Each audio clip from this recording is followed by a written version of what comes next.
কাজে আমার কিন্তু পদত্যাগ হয়নি। আমি কিন্তু এখনো বাংলাদেশে constitutional prime minister elected prime minister. ক্ষমতা দখল, সে তো জবরদখল করছে, জি আপা জি তার কোনো লিগালিটি নাই যে হচ্ছে উপদেষ্টা বলে আমাদের কোনো পদ নাই।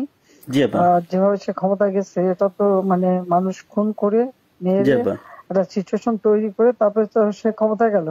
জি জি আপা জি জি না আমরা এগুলা আমাকেই মেরে ফেলা। জি আপা আমরা এগুলা আমরা ইউরোপিয়ান পার্লামেন্টকে জানাবো, জানাচ্ছি। আর তাছাড়া আমি তো পদত্যাগ করি নাই।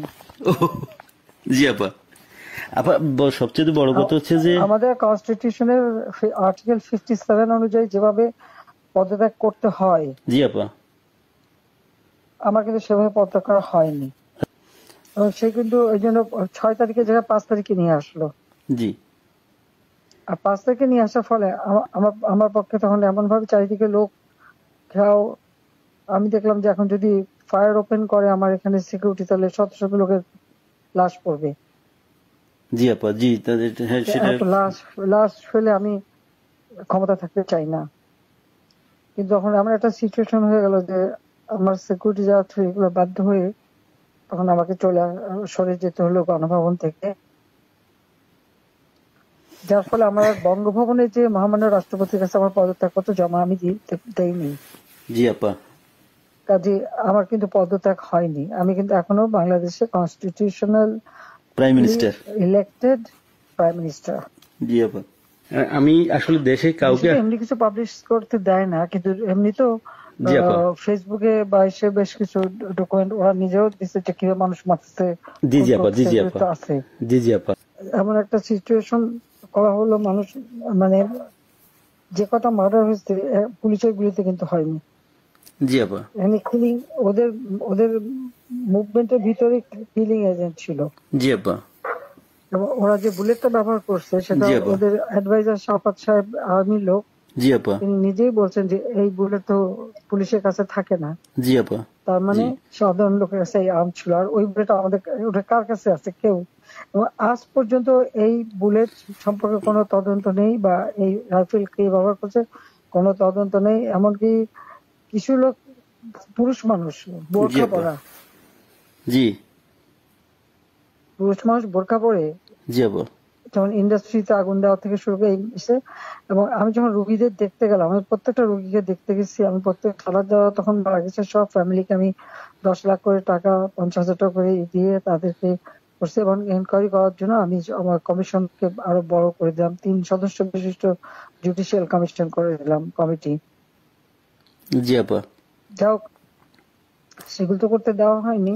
দেন আমি যখন ডিসিশন নিলাম যে এরকম অবস্থা আমি থাকবো না। জি আপা ইউনুস সাহেবের কোর্টের কেসের ভার্ডিক্ট ছিল 666 কোটি টাকা ট্যাক্স তার কাছে পাও না। জি জি জি আপা এটা তো মাফ করে দিল। আরেকটা সে ছিল, তিনি কিছু টাকা পেমেন্ট করছে, তবে এটা মানে তার মানে স্বীকার করলো যে তার ট্যাক্স ফাঁকি আছে। আর এই 666 কোটি টাকার ভার্ডিক্টটা আসার কথা ছিল। আর গ্রামীণ ব্যাংকের এ পর্যন্ত যে টাকা 26,000 কোটি টাকা সে মানি লন্ডারিং করে বিদেশে নিয়ে যাচ্ছে, এটা অডিট রিপোর্টে বের হয়েছে। ও জি আপা জি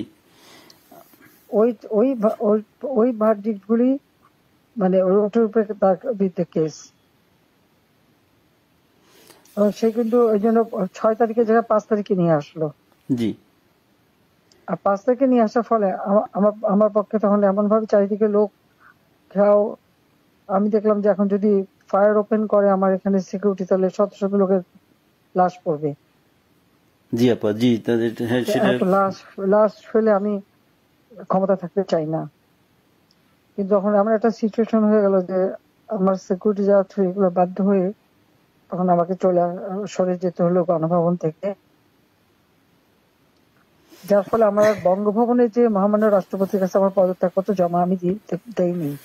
জি আপা কাজে আমার কিন্তু পদত্যাগ হয়নি। আমি কিন্তু এখনো বাংলাদেশে constitutional prime minister elected prime minister. জি আপা ইনশাআল্লাহ আপা আপনি চলে আসবেন তো, আর বেশি দিন নেই। উনি কিন্তু তারপরে যখন মানে খুঁজে বেড়াচ্ছে তার ফলস ছবি দেখালো, আমি সই করছি, সেটা হলো আমার ভিজিটিং বুকের সই, ছবিটা ভালো করে দেখলে দেখা যাবে ওটা একটা মোটা বই, জি আপা। যেখানে ভিজিটিং ওরকম কোন বই প্রাইম মিনিস্টার সই করে পদত্যাগ করে না। আর আমার সেই চিঠিও কেউ দেখাতে পারছে না। তার চিঠি তো গণভবনে রেখে আসছিলাম। জি আপা। গণভবন আগুন দিয়েছে, পুড়িয়ে দিয়েছে, লুটপাট হয়ে গেছে, ওগুলি সব চলে গেছে।